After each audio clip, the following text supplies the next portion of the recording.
Hello, and welcome to the Soapbox Podcast, hosted by Jerome Bowen, Ian Hirschfeld, and yours truly, Logan Dwight.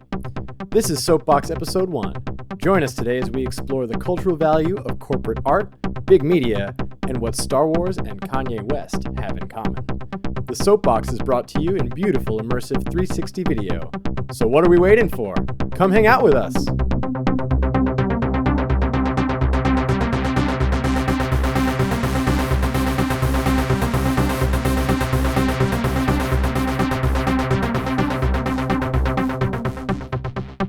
What up, ladies and germs? This is Soap on a Rope. 3 different perspectives come together to form some sort of strength in this crazy world of chaos. Let's see, it's raining and gross outside, so today seems like a better day than ever to do a podcast. Logan, what'd you do today? What I did, I hung out with you. Awesome. We went and saw Star Wars. Star Wars for my third time. So Seriously? third time. It's real good. Okay, I don't know if you guys know, but Star Wars is kind of a big deal. Well, so, alright, here's my thing. A decently big deal. Decently big deal. So this is what, so I'm not a Star Wars person. Yes, I saw it, I thought it was great, but this is what, the 7th movie that they've done? Mm-hmm. It is. What movie have you seen where you've seen 7 of them? What was the last one? I'm gonna have to. Rocky? Fast and the Furious. That's what I said, Rocky. But did you see all 7 Fast and the Furious I've movies? seen all 7 Fast and the Furious. Even Tokyo Drift. Yeah, Yeah. even Tokyo Drift. Yeah, but it's like you have I've to watch seen most of them, but I haven't seen Tokyo I had to have watched it first to then understand the mistake that I made. Fair. Or you could have noticed that it was called Fast and the Furious Tokyo Drift and just walked away. It could have been cool. They tie it in again eventually. Keyword could have been only because they had made it. Yeah. I feel like but they redeemed that.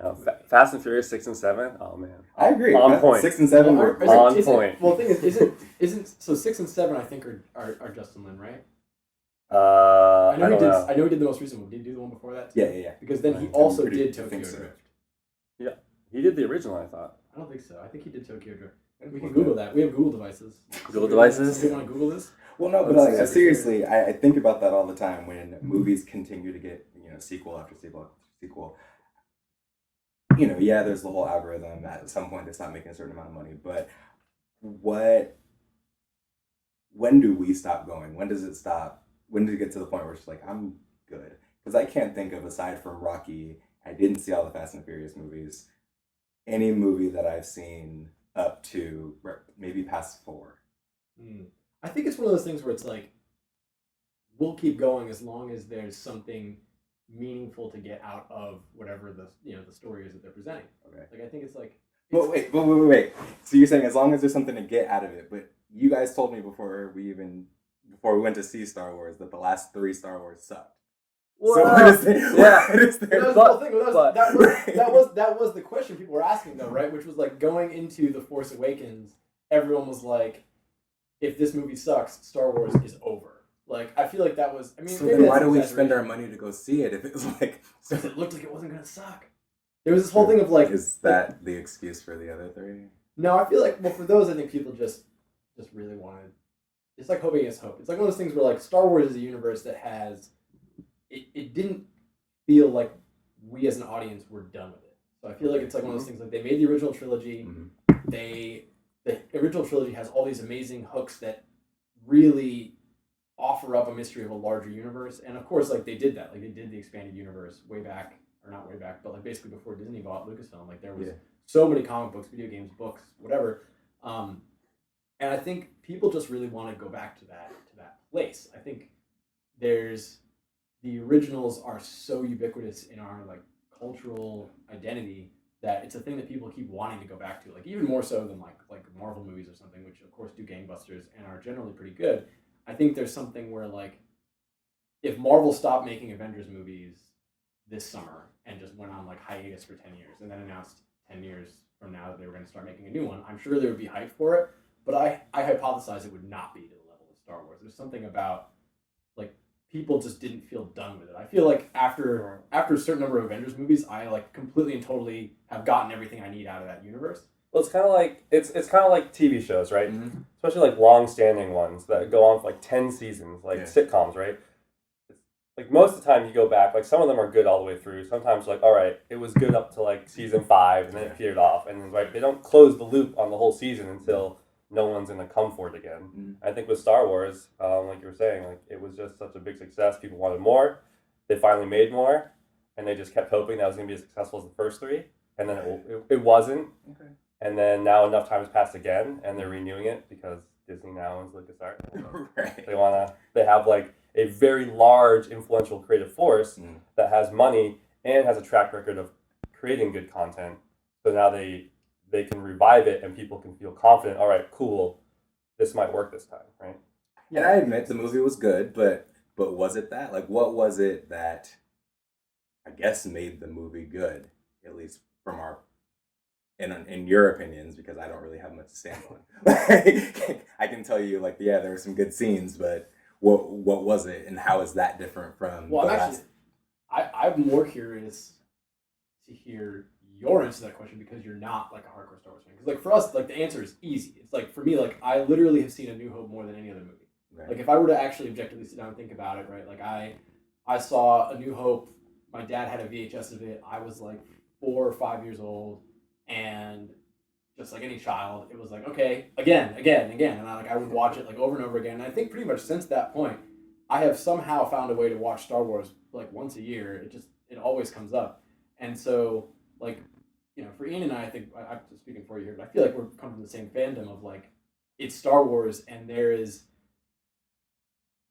the first time that you experience Star Wars, good Star Wars, the first time you experience like original trilogy Star Wars, there's a reason why it worked. There's like a formula there. It wasn't a formula at the time, of course.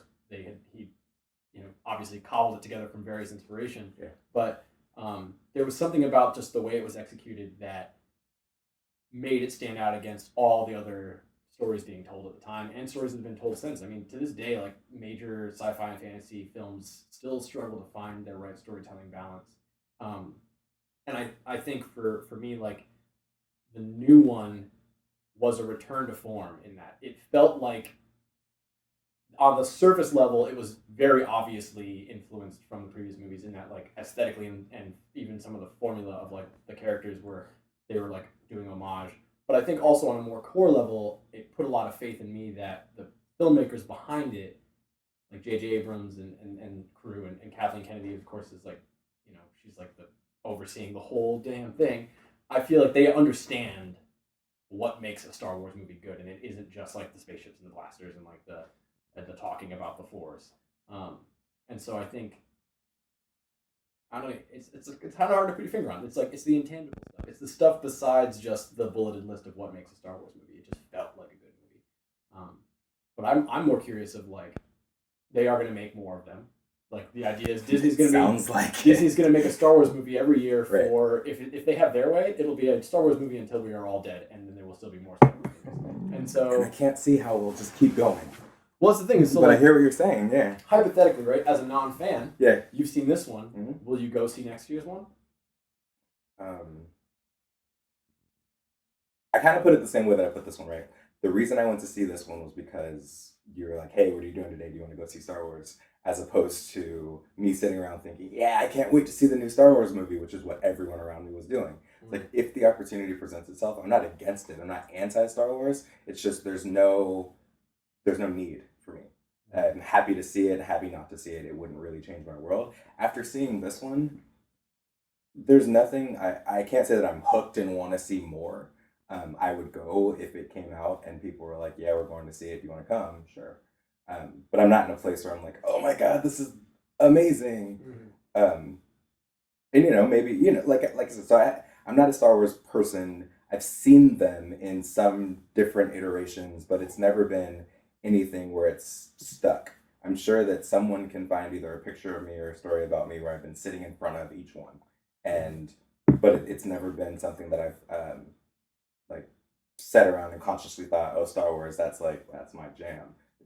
It's not really a part of kind of my upbringing, who I am, the types of things that I was into. When you're sitting around watching Star Wars, I was sitting around like watching Aladdin and like trying to fly on carpets. So, all right. So like, what if Disney announced that they were going to make Aladdin movies until I would be in. And then I would call and I'd be like, yo, I'm trying to be Aladdin. Like, how do I get into that movie? But I do think like part of the interest can stem from like when you first saw Star Wars. Because like with these new ones, I think they're also really good. And you know, one of the big, you know, positive points is, you know, it's a female character that is the lead. Okay. My 12-year-old sister, 13-year-old sister, saw it, and then she immediately made a Star Wars movie with her and her friends after she saw it. Really? And she sent it to me. That's awesome. And like with the new awesome. iPhone with all the new like iMovie stuff, everything, she added all these like title effects and everything. They made their own lightsabers, and they made a whole like little action short. You have to show me that. Yeah. Like I kind of do want to see. And I think like that right there is like that is a lot of power from that movie to have influenced a group of people like young children. They're now going to grow up with that kind of adventure. And I think it was really I really don't think it can be discounted how big of a deal it is that Star Wars is back and is good. And good is a very subjective thing also, because like, I mean, the reality is like you are going to find people who like the prequel movies. Like somebody wrote, some very intense Star Wars fan wrote a really long article about Star Wars ring theory. You hear about this? It's a thing, and actually the funny thing is it matches up very well with like back when George was in charge of the series. What George always said about Star Wars about how it's a poem and how the idea is like it kind of rhymes, and so like the structure is actually supposed to be this like kind of cyclical thing. So it's ring theory, right? The story goes in a ring, and this guy's article about like why he liked the prequels was like pretty eye opening. It's one of those things where like anybody will find a reason to find that something is good. He's like, if you look at the prequels under the concept of ring theory, like they're actually good movies. I mean, I think that to be fair, I liked Phantom of the Menace, even though most people hate that one. You don't like it enough to remember the name. Oh, whatever. What's Phantom Menace? So Phantom of the Menace? That's what I said, Phantom of Menace. Oh, I said of Menace. Yeah, it's the Phantom. Yep. Well, Name's I like not important. the Phantom of the Opera.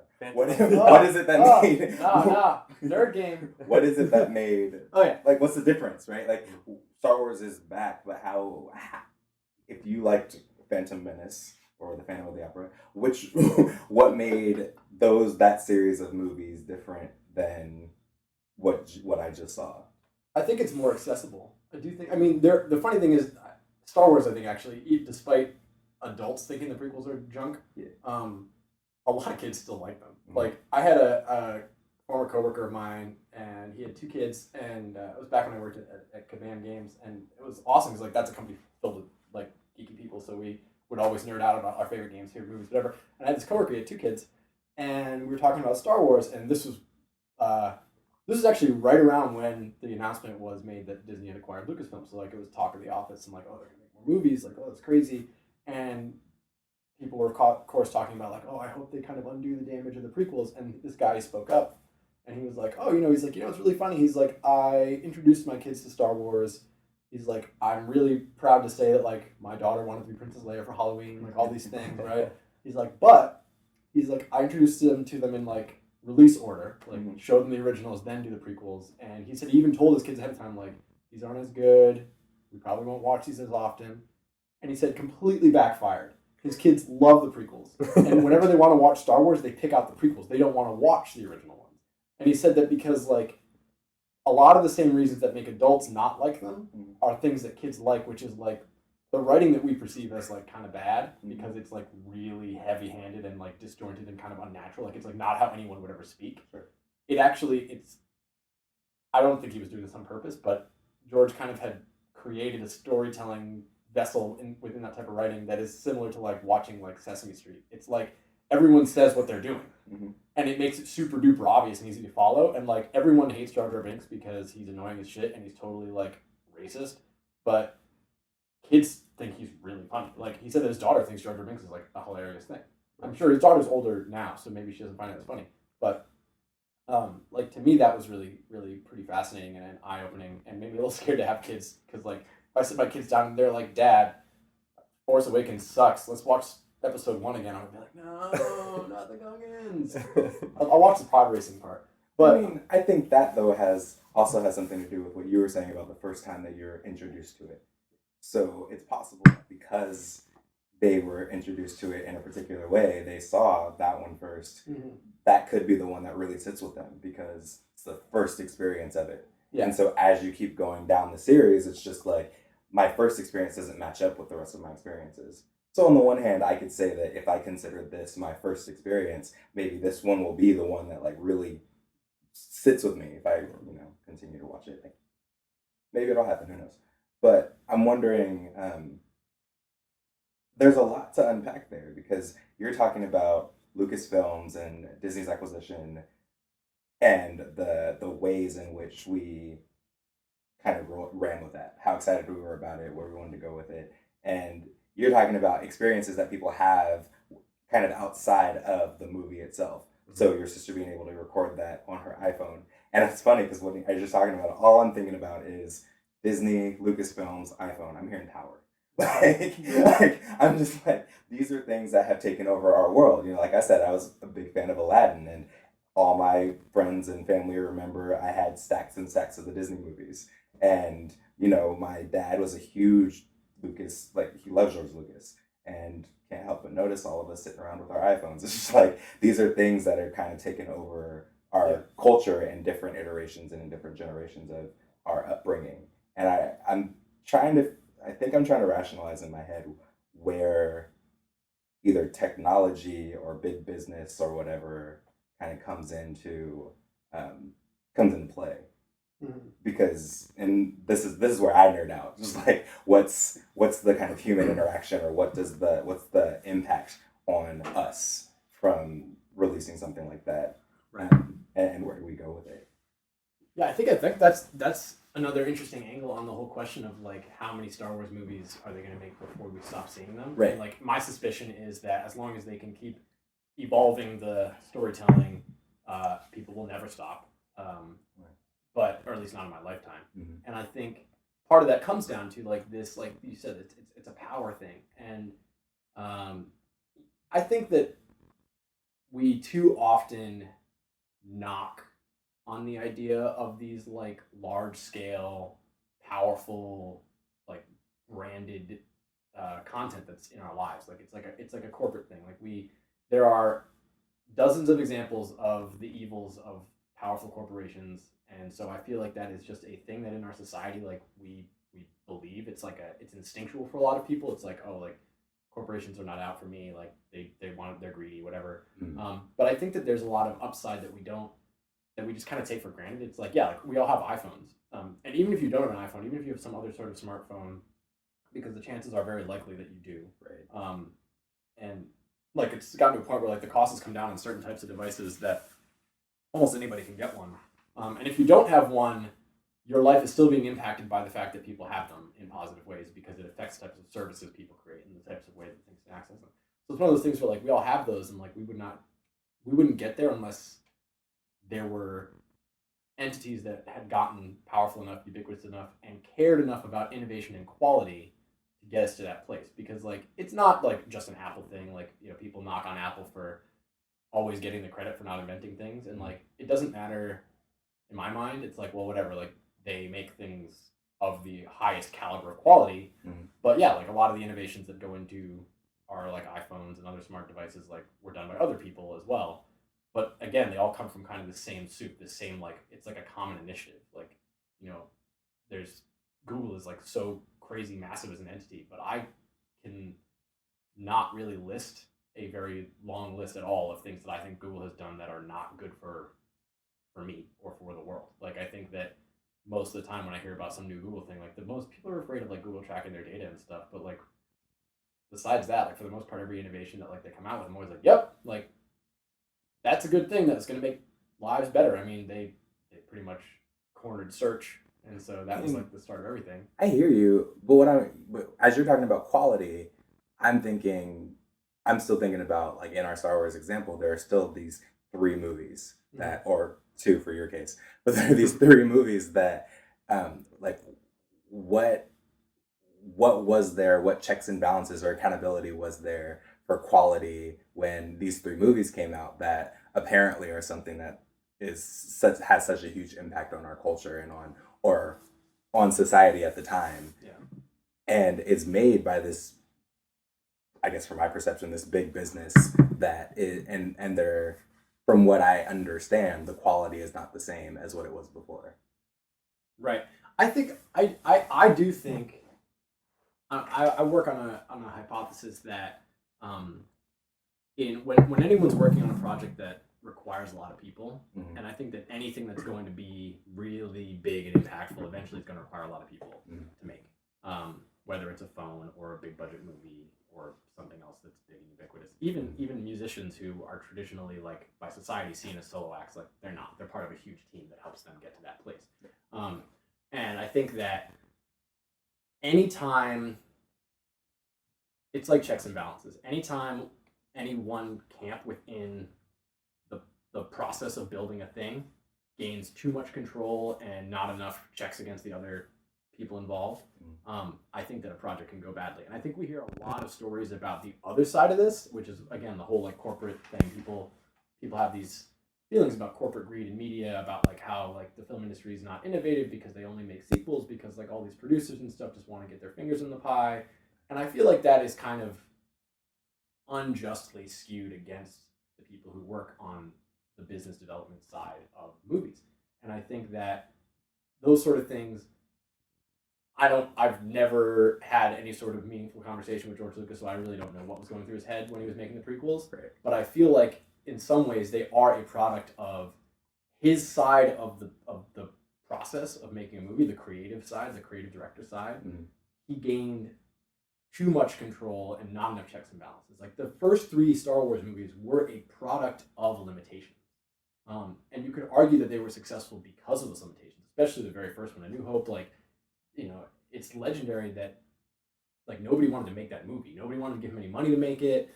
And of course, like, once he made it, it did gangbusters and everybody wanted to make their own Star Wars movie. Sure. And all the movies that came out around that time that were, like, knockoffs, like, nobody remembers any of them. They're all junk. But it was a product of limitations. And then, even doing Empire and Jedi, which I'm sure were much, much bigger productions, he still worked with a lot of other people. Like, he didn't even direct those movies. Like, there were other directors who came in and he just was part of the process. And I think that being part of a larger process where there are limitations that you can't do, and you are concerned about, like, well, I want to tell my story, I want to tell it my way, but I also have to make sure that this is a movie that sells, that, like, touches people. And, like, thinking about it from a pure numbers game, a money game, can feel really cold. But you can look at that as kind of a metaphor for, like, okay, it's selling is kind of a measure in some ways of, like, does it affect people? Like, I've seen Star Wars 3 times, and that's not because I'm a sheep and there are lots and lots of advertisements for Star Wars, because there are lots and lots of advertisements for all sorts of movies that I literally never go to the movie theater to see. I saw Star Wars once, and it affected me, and then I went again, and then I went again. And it's like, I think that we don't talk enough about what happens when, as artists, like, we can all empathize with this. Like, we're all creatives. Like, as artists, when someone tells you, like, go crazy, you can do whatever you want, like, sometimes that can actually be kind of crippling. And I think that I know, for me at least, like, whenever I come up with an idea, the end product is always better than whatever my initial idea was, specifically because everybody has their piece that they push against and the new ideas that they come up with. And I think that if you get to a position where you're so powerful that you can basically be dictatorial across everything and be like, nope, I want things this way, and you can, like, pull things straight out of your imagination, I just don't think it's as effective. And I think that I'm sure there were other reasons why the prequels weren't good, but for me, it comes down to, like, I think it was like George Unchained. Like, people. I think it's really unfair for people to knock on George as much as they do, because people are like, oh, he ruined Star Wars. He made those terrible prequel movies, and then he re-edited his old movies and added all these scenes that I don't like. And it's like, without George Lucas, you wouldn't even have Star Wars. Like, the man is a genius. Like, he may have taken elements from other fiction that already existed, Flash Gordon, old Western, samurai movies, but only he came together and made it a certain way, and he established a formula that, when done right, affects people deeply. There's, like, something about the hopefulness, the sense of adventure, the sense of optimism of Star Wars, the sense of, like, it's a fantasy, but it feels kind of real. It feels like it could literally just be, like, happening on another star you see out there in the sky, and it's something that, like, you want to be a part of. And I think that all that happened was, maybe he, as a creative, everybody's got their muse. I think his muse is kind of childlike. I think he has this kind of there's a childlike wonder to all of Star Wars, and I feel like in working with lots of other people who were major stakeholders and or working up against restrictions, there was probably some balance against that of being like, okay, well, like maybe you're not the best writer, George, so like we'll have other screenwriters come in and like tweak the dialogue to be like, I get the intent here, but now I'm going to turn it into something that sounds like something someone would actually say, or like people thinking about how like pacing of a movie, like this scene is running a little bit too long, like we're spending too much time on this idea. I think a big thing about it though was that maybe like George just didn't have enough people who were other major stakeholders who he would have to give serious attention to helping kind of mold this into a more fully formed beast. I really think it's true that like when you're making something that big, you can't keep it all up here. And anybody who thinks they can is inevitably going to make something that feels a little bit more hollow. And I think that might be a product of why that happened. And I also think that that's part of why, like, despite I was even cautious and a little bit upset when I heard that Disney bought Lucasfilm, but when really thinking about it, it actually feels like the best move because they so far have been great custodians of all the people they've brought in. Like, I mean, Pixar and Marvel have only gone dramatically up since being part of Disney. And they seem to be like, yes, of course they're in it to make money, but they seem to be very respectful of the creative process within the needs of each of these brands. And I think that there's a balance there of like when you do make a movie where you have, okay, you've got these great directors like J.J. Abrams working on things, but then you also have producers and creative people at a more corporate level who are there to oversee like the brand vision, and you have to answer to them. Like there are, I remember James Gunn talking about working on Guardians of the Galaxy, and like people have asked him in interviews a bunch of times, like, oh, like, did you ever feel like Marvel made you change too many things and not make the movie you wanted to make? And he's like, nope, they let me make exactly the movie I wanted to make. And he's like, they came in and they told me to make like a James Gunn movie. And I think part of it was like before they even hired him for the movie, they knew exactly what they were going to get out of him. Because you hear the opposite stories. You hear about like Edgar Wright leaving Ant-Man because Marvel wanted him to change the story in a bunch because it didn't canonically fit with the rest of the Marvel movies anymore. And like I think there's a balance to be had there, which is like somebody like an Edgar Wright, like I like his movies, but yeah, I don't actually know if like $150 million blockbuster directed by Edgar Wright would be something that I'd be like super duper into, because I feel like he's somebody who, at least in my mind, like he makes interesting like mid-budget movies, and like that's kind of what he's like, that kind of auteur. I think that he might not be as good at managing something large. He might be good. I don't know. Well, you kind of just it's interesting what you're saying. So you just said though that George Lucas had too much power and it didn't come out so well. Mm-hmm. But then you just said James Gunn was given free reign over Guardians of the Galaxy and he created a fantastic movie, right? So I think, well, I guess I came out wrong too. I was going to say I think that those hires are intentional. I think somebody like J.J. Abrams, somebody like James Gunn, and Colin Trevorrow, Jurassic World, and eventually the 9th Star Wars movie, they're people that the studios hire because they're confident that that person's natural instincts of what type of story they're trying to tell doesn't go against the needs of the studio. Like J.J. Abrams is somebody who, like, if you look at his recent track record of movies, studios hire him to come in and take an existing major franchise and put a new twist on it, but also they hire him because he's really good at staying true to whatever the original heart of that thing was. Even Super 8, which isn't actually a sequel to anything, Super 8 is very clearly like a spiritual successor to E.T. Mm-hmm. And it totally feels like you could have said it was a sequel to E.T. and like it works. Like that's what you hire J.J. Abrams to do. You know what you're getting into with him. You know that if you say J.J. Abrams makes Star Wars, you're probably not going to have too many arguments with him. It's probably very naturally the movie he wants to make is already a good Star Wars movie. So it makes the process more collaborative. I think the counter would be like the Fantastic Four movie that just came out was universally received as like very bad. And there was all these stories about how the producers were fighting with the director the entire time and how like he walked away from wanting to work on, because he had been signed to work on another Star Wars movie too. And he walked away from that because he was so fed up with like corporate, and I think that that's a tension thing. It's like people who naturally work well in that system, who understand that like, even though they have a ton of power, they are still part of the larger machine, can then embrace the collaborative nature of these big endeavors. And I think that can result in better movies. Like I think The Force Awakens which is currently this mega game buster record breaker, it's affecting tons of people. It's making your kid's sister want to go shoot movies. Like, I mean, that's literally how we got our start. We were shooting movies around that age, and Right. like something had to inspire us. And I think having all these hands in the tools and kind of working together to make something better allows Star Wars to be more ubiquitous and allows more people to access it and find meaning from it, and it can inspire more people. And I think that that's a virtue of doing it in like, I don't want to call it like the corporate way, but like, I think the idea that a director is this one-stop shop auteur that should have total control over the movie isn't really always. I feel like sometimes maybe that's true, but for the most part, I feel like that's not always the way things should be done. But I mean, are we sure that George had, full control and nothing was happening? Because what I'm hearing is kind of a what's the purpose of collaboration type thing going on. And it's possible that he did and didn't have the right people that he was collaborating with. Maybe he was collaborating with everyone he was told to collaborate with. Just didn't come together right. Maybe he was collaborating with a bunch of yes men. Didn't come together right. Maybe JJ came in and actually did everything that George Lucas did, but somehow the movie just worked. Like I'm.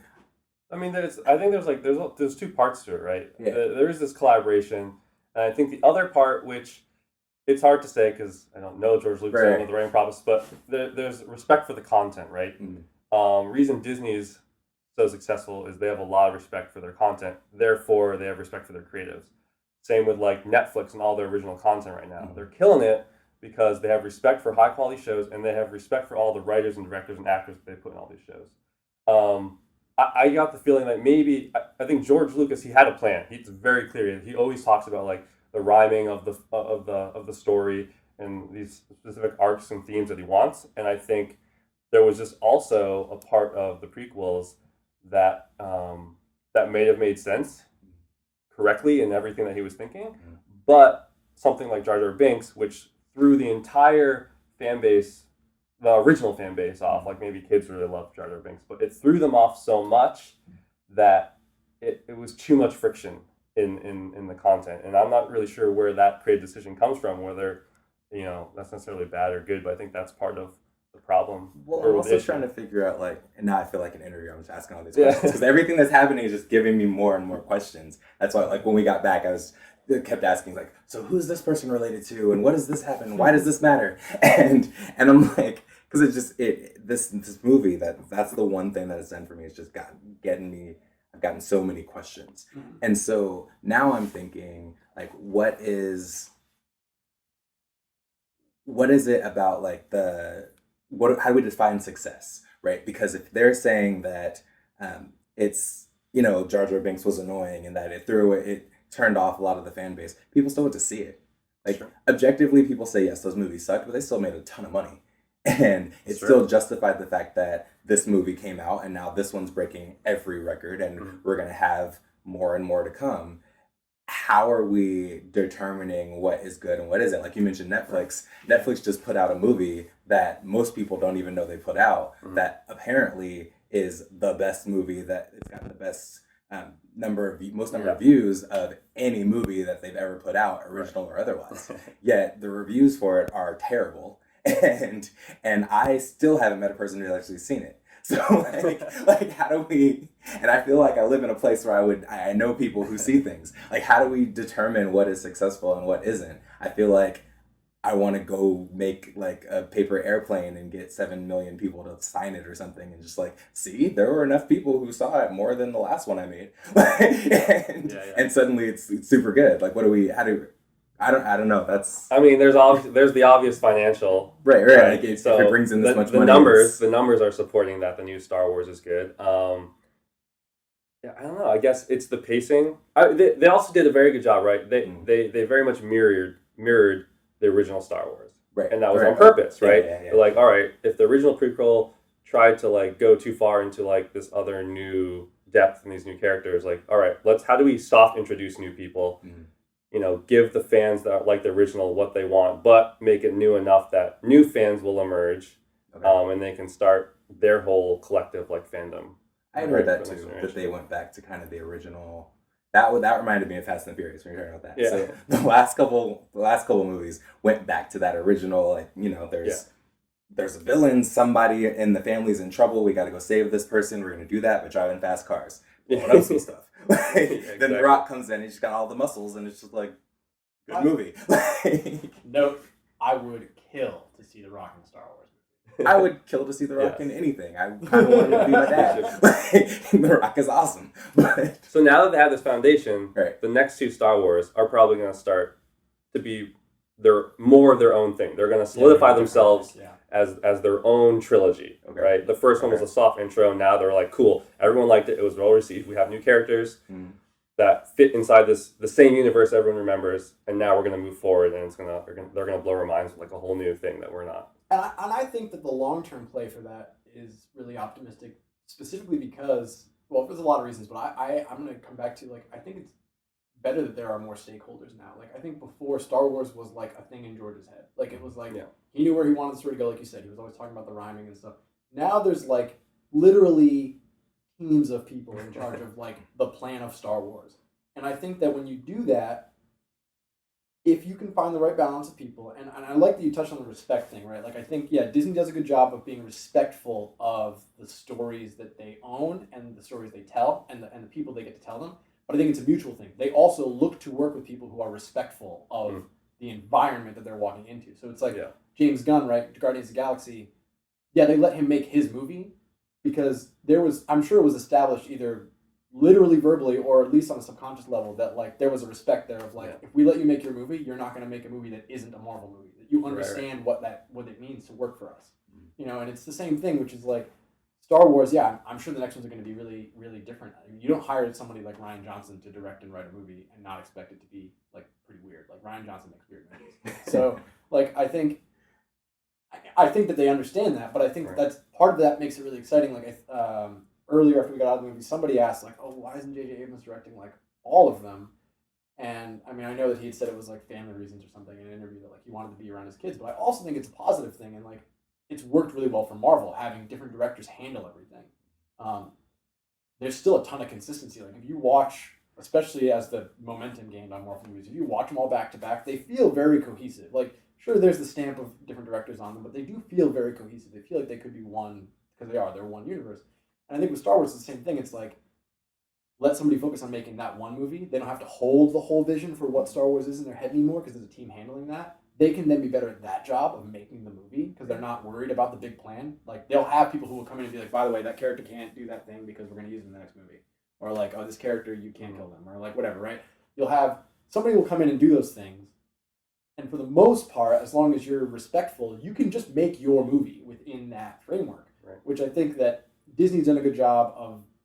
I'm sure there's still tensions because it's a big organization, but like they've done a good job of creating an environment where there seems to be a mutual respect and everybody has these varying degrees of control. And I do think that is part of why the prequels fell apart. I think George had to hold all of Star Wars in his head, and it doesn't matter like who he was surrounded with. It's very likely he was surrounded by yes men, like people who were just hyped to work on Star Wars, and it like didn't help that he wholly owned it. You know, so it was like nobody could tell him what he can't do on Star Wars because he owned it. Right. And I think that it was just a byproduct of like he is like a creative genius, and trying to have that much going on in your brain at one time is inevitably things are going to slip through the cracks. Now you have teams of people doing it, and I think that can be a big upswing to like corporate art, corporate media.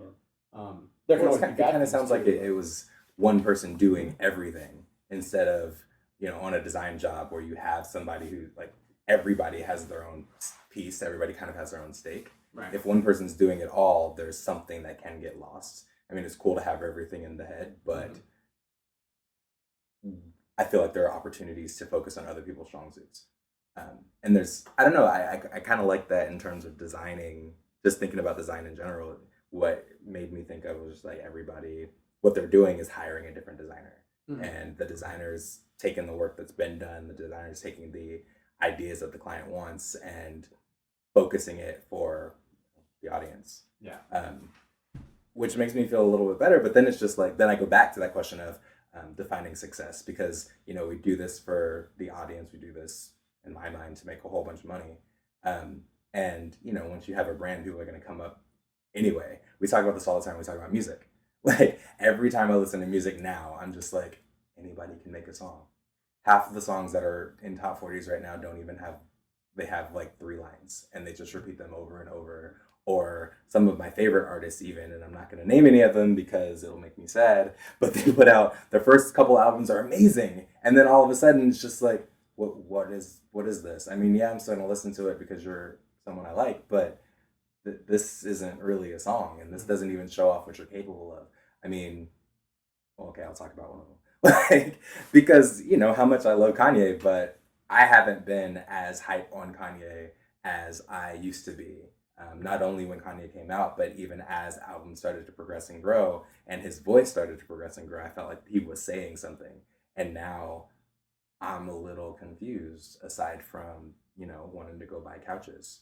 So I'm kind of like, I don't know. Because I mean, he's done a lot of interviews about this, right? He's talked about how My Dark Twisted Fantasy is he says, one of the best albums he's ever put out, maybe the best album he's ever put out. But he doesn't want to do that anymore. He wants to do his own thing, which, you know, cool, do your own thing. But I kind of feel like if I'm paying for your record, I want to pay for you to do the things that inspired me. I like iteration. I like bringing in some new stuff and showing me a different type of music. But at the same time, I don't want just this completely new sound or new voice. You know, with Kanye, it's always, you know, Kanye is Kanye. You can't really define it. But I do feel like the music itself has changed in a way that it's not what I went in looking for Kanye for. There are certain moods and certain parts of my life that fed that Right. It doesn't feed anymore. Right. And now it feeds another part, and that's cool, but it's very different. And now I don't have anybody feeding that part that he fed in the beginning. Mm-hmm. If that makes sense. Makes a lot of sense. I think the Kanye thing is an interesting example too, because like, you know, I really like Kanye. I've always like really loved his music, especially like, yeah, when I was younger. I mean, we're all in roughly the same age group as him, so it's like I kind of was listening. I mean, he's like what, a handful of years older than me, so it's like I was always listening to his music and feeling like it connected with certain things that mattered to me, and that I think he was somebody who I identified as being able to run the balance of making pop that mattered. Like he, you know, especially like, you know, his really early stuff, he was dealing with a lot of like, you know, social issues, whatever. And then I think like, yeah, with Dark Fantasy, it was just like it's still my favorite Kanye album. I think that it was interesting because like at that point he had reached like superstardom, and the album is about being a superstar, but it was like an interesting kind of exploration about it. I mean, even the album's title, like Dark Fantasy, is this idea that like it's not really all it's cracked up to be, like being a superstar. And I mean, he made that like cool short film that went along with the movie that that I felt was an exploration of, you know, fame and being an idol and the loneliness of it and like not being able to connect. Um, and I think that yeah, it is interesting that he says that it's like objectively probably his best album, but then he also says it's not his favorite one because he felt like it was the one he made for other people. It was the one that he made that was like all the best bits of Kanye made in one album. But like, yeah, everybody loves that album. Like 90% of people I know who like hip hop music and like Kanye in any capacity, when I ask them what their favorite album is they always say Dark Fantasy. And I think it's like Star Wars. It's like by making something that he knew was for other people, he was able to get his art to impact more people. I mean, he still has a huge impact today. Like he is ridiculously, massively huge. But there is this whole thing of, like you said, it's like it's what inspires you. Like I might still listen to new songs whenever Kanye puts them out, but yeah, like Dark Fantasy was the last album that really inspired me. There are tracks on it that inspired me, that made me feel a certain way and motivated me to think about things and do certain things in my life. And I think that as an artist, at the end of the day, like we want to know. I mean, anybody, even non-artists, everybody wants to know that what they did with their day, what their life was like meaningful and like impacted people. And I think as an artist, like knowing that you spent a ton of time on this incredible piece of work, knowing that you can hit the widest net of people and like impact them. Because it's one thing for people to just see something. Like visibility is not everything; it's the impact. Sure. Like sure. Star Wars has impact, Okay. and I think the same thing with like with Dark Fantasy. Like it had impact, and I think now he kind of struggles with that a little bit because he's making things that are really, really for him. At least that's how they feel, and you can when you consume them. And so sometimes you can't relate to him. It's like, oh, okay, like I listened to Facts, and I was like, you know, I kind of see what he's doing here, but like this is also just kind of a song about how all of the things that him and Kim did over the last year made them a bunch of money. And like, Right. And it's Like, like, that's that's not not my meaningful. story, that's not my struggle. I also don't hate Nike like that. And I don't want to take a bunch of other people's, or not a bunch of other people's, but songs that are currently out and putting that music on my record. Sure, you can show that you can do it better, but you're Kanye West. We know you can do it better. The thing that I respect most about Kanye is when he talks a big game, he can back it up. Yeah. Like that's something that I respect about anybody who can back up the crap that comes out of their mouth. Talk. But I'm just like, at the same time, you have a platform. You have an opportunity to actually say things and people will listen. Mm-hmm. And I feel like he's not doing that in the way that, I don't know, I'm thinking more about social responsibility, right? It's Kanye, so I guess I can't say too much about social responsibility. But we have these artists and creators, so movie creators, music, who have reached a certain level of fame. And like you said, it stops being about the people. It stops being about what's going on in the world and starts being more about what's going on with them. And it's like, I see you every day, thanks to Ryan Seacrest and your wife.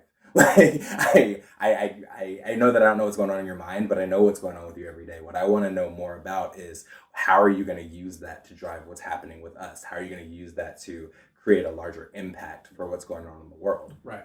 And I'm not seeing that from him. And the other side of that is that, is it every artist's responsibility, once they gain a certain level of fame, to do or to create for the purpose of social good or social impact? Like, what does designing for good mean? Or is that someone's responsibility? I get that I don't necessarily like the idea of a hypothetical child of mine, which hopefully won't happen, will could be exposed to some things and, get an idea that it's cool to, do things that are against the values that I raised them with. And I could see myself being upset about listening to somebody's album because it goes in that direction. But I think that hopefully we're raising children that have a little bit of education, understanding of value. And I know that that's not always true, but, dare to dream. Yeah. I would love it if I could point to many artists who were as popular as Kanye is, who are actually doing that. And it saddens me that that's not something that I see.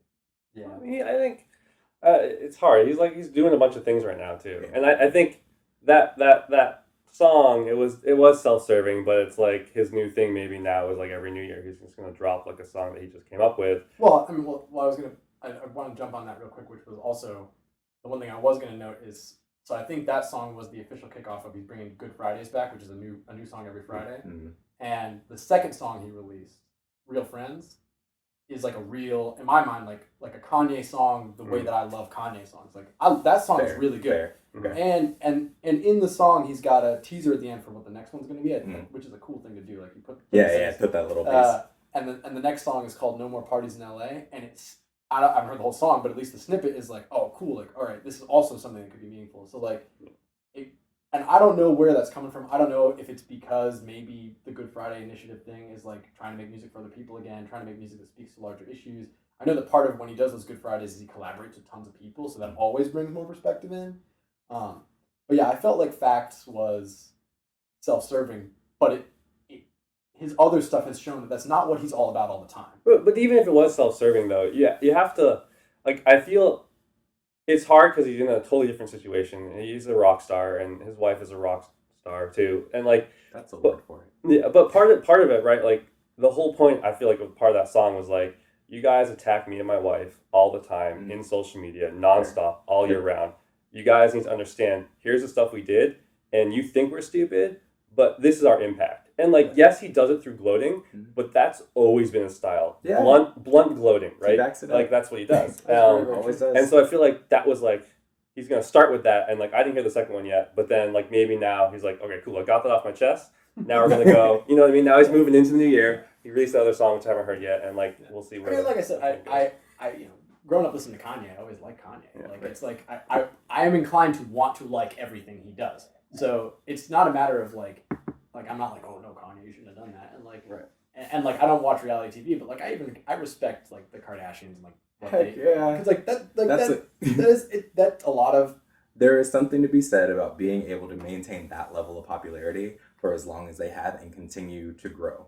Yeah. I mean, I've seen Kimmoji.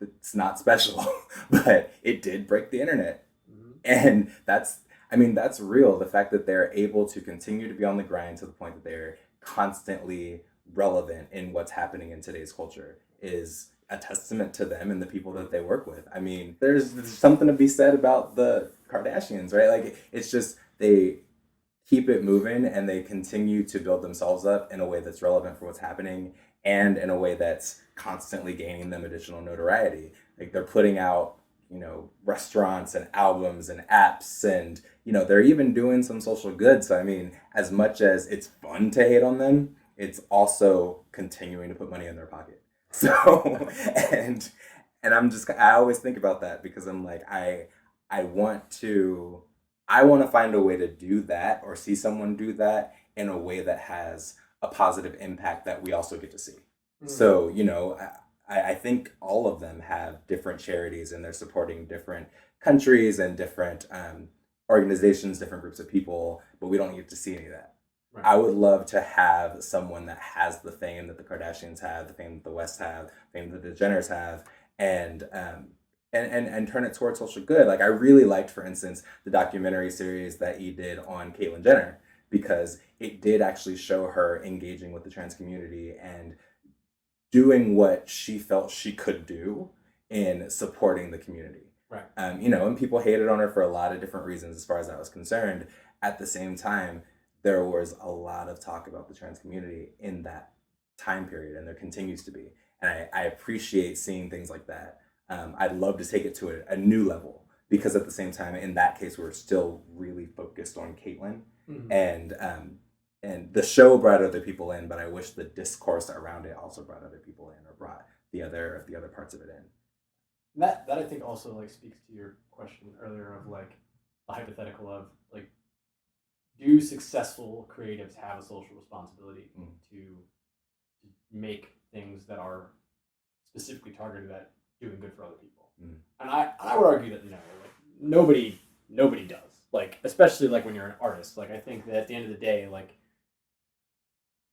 it's good for you to do that, but it's I think there is a certain amount of you've earned your stripes. I agree with people who don't love the prequel Star Wars movies, but I also think that George Lucas earned the right to make those movies. He earned the right to do whatever the heck he wants. He's George Lucas. He made Star Wars. And it's the same thing with Kanye. He doesn't have a responsibility. The Kardashians don't have a responsibility to do social good. But I do think that the platform of being that successful and being able to make art that enough people care about gives you a really strong outlet to do social good. So when they do choose to use the power for that, it can be really good. And I think that that's part of why circling all the way back to the beginning of the conversation, I am stoked that Star Wars is back, because it promotes a lot of good, even if it's really easy to digest. Children can understand pretty much all the themes of Star Wars, which there's a benefit to that as well. It is about good things. It's even though it's called Star Wars, it actually isn't really something that glorifies militarism or anything else like that. We do have a lot of those kind of blockbusters. We have blockbusters where it's the idea is being a buff army man is the most virtuous thing that you can do. And that's not necessarily an ideal I want my kids getting super stoked about. So I'm excited that Star Wars is back, and that it is good, and that people care, and that there are women and people of color in significant roles in Star Wars, and that Star Wars is about something bigger than just war. And I think that we wouldn't be able to have that if we didn't have the massive organizations that are Lucasfilm and Disney. We wouldn't be able to have something that far-reaching without such a big team. What do you think, Ian? Social good, responsibility? I do think there's a certain level of responsibility that one has. People can opt out. Several people have, in the gaming industry. Notch, he opted out very adamantly, right, very vocally, and people were very sad about that. And I think you can opt out, but I think someone like Kanye West or a studio like Disney, they've opted in. They opted in a long time ago. And once you opt in and you get a certain level of success, I think it would be unfortunate for them to back out. Like I don't think they have backed out. I think maybe like Kanye West is sometimes on point and sometimes not, but I still think he opts in, especially we see him in interviews. I think he's in more than he's out. Yeah, he's in more than he's out. He's just also a wild card personality. But I think I guess I think you have a certain level of notoriety that that it's rare for everyone to have that. Like I would hope that once you get that, you take that position and you give it some respect, and you can kind of do good where you can. Because then there's also people who get that do bad, and that sucks, and we need to counterbalance that, right? That is true. That is true. Yeah, But that, I mean, the Donald Trumps of the world. Well, but that's what I'm saying. Like I feel like once you get to a certain level, there is a social responsibility. I mean, there is at least the responsibility to understand that there are people who look up to you. Yeah, I think that's true. And for me, and maybe that's just a personal opinion, because we can all, I think that the three of us at least can acknowledge that someone like Donald Trump wants people who look up to him to feel the way that he feels about certain things. I think that there are a lot of people who know that the types of messages and the types of words that are coming out of their mouth are not good messages for someone who looks up to them. Yeah. And some people say it out loud. And I'm just like, look, I want you to use that platform for something. Right. I want you to recognize that by virtue of you being famous, you're part of pop culture. Right. And I get it, right? There's trade-offs, back to the Kardashians, like they keep themselves looking a certain way in the way that society does. So you can argue that it's, the reason that people use Botox is because everyone's looking at them and they have to maintain this way of looking. Or you could say that it was the Botox that came first, and it's like they saw what was happening and they're like, oh, we got to be a part of that too.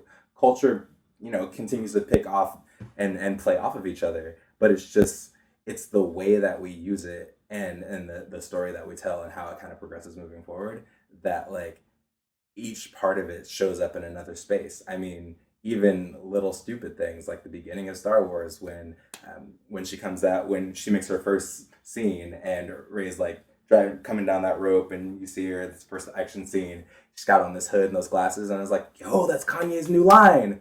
And I'm like, I literally had that thought and I recognized that it wasn't. Well, I kind of still think it was, but I'm just like, there are so many little cues of what's happening today that shows up in every new thing that comes out. Mm-hmm. And because of that, I think that there is a responsibility of the content producers to contribute in a way that could be socially good.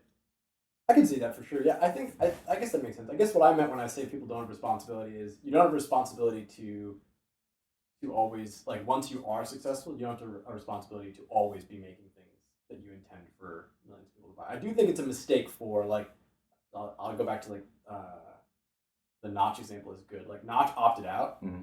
but he also opted out of, like, wanting to make things that billions of people play. Like, I mean, maybe he will make something else that billions of people will play, but it kind of, but the gist of it was kind of like, I've made so much money, I don't need to ever do this ever again, so I'm just done. And I don't really want to be responsible for, like, people looking up to me. I don't really want to be responsible for everything I make being a huge hit. And I think that in that regard, like, it's like, yeah, he chose to have the power, and he selfishly doesn't want it, and that's fine. And I think it's one of those things, like, when maybe I'm just giving him the benefit of the doubt because I'm inclined to like him. But, like, when I listen to a Kanye song like Facts, mm-hmm. I'm like, Kanye probably didn't care too much about whether or not this song makes him any money. Yeah. Like it's the Facts is not an execution of, like, I don't even know if maybe some part of him selfishly cares because it's a song he made and he cares about, but, like, I don't even know, like, if he was like, this is going to be a top 40 hit. Yeah, bam. Right. Like, it's like one of those things where it's like, no, I just have something to say. I'm making this thing. And it's like, but then you have moments where it's like when they do really try to make something that they want a lot of people to consume, and I say they, I'm grouping him and his wife. Yeah.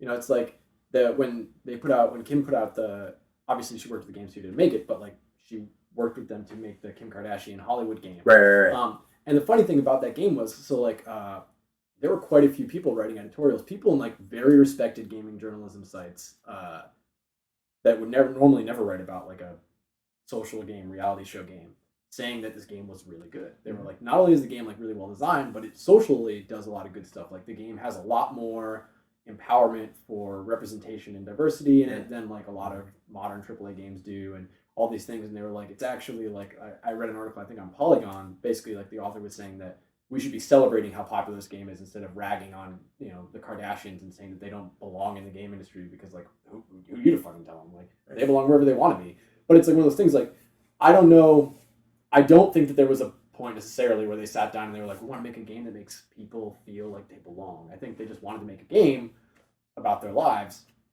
but in doing so, I think they did the right thing. They made a thing that allowed people to feel like there was some good there, and like you said, I think then they're contributing to like the soup. It's like this whole like everything is a remix, like everything comes from the social soup. True. You know? I just wish that was more intentional, and I know that we're seeing it a little bit more. I just wish that was something that. I guess I wish that this argument didn't exist. Right? should it be? Right? Yes, always good. Everything's always good.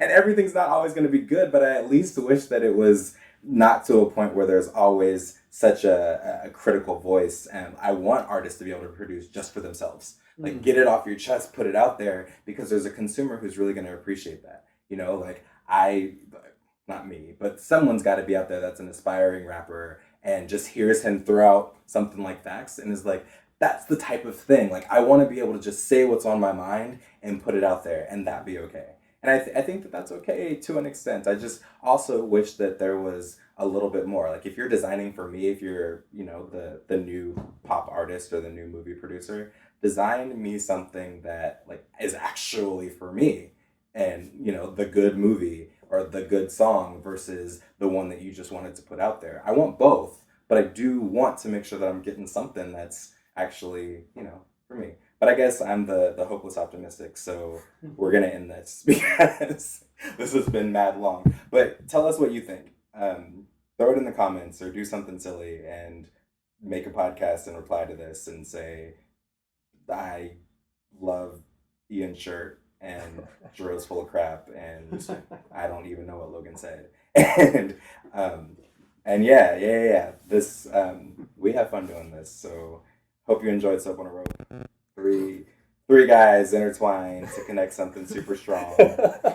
That washes the world clean and brings up social good. Boom! All right, we're done here. I'm leaving. I'm hungry. Join us next time when we think of a new name for our podcast.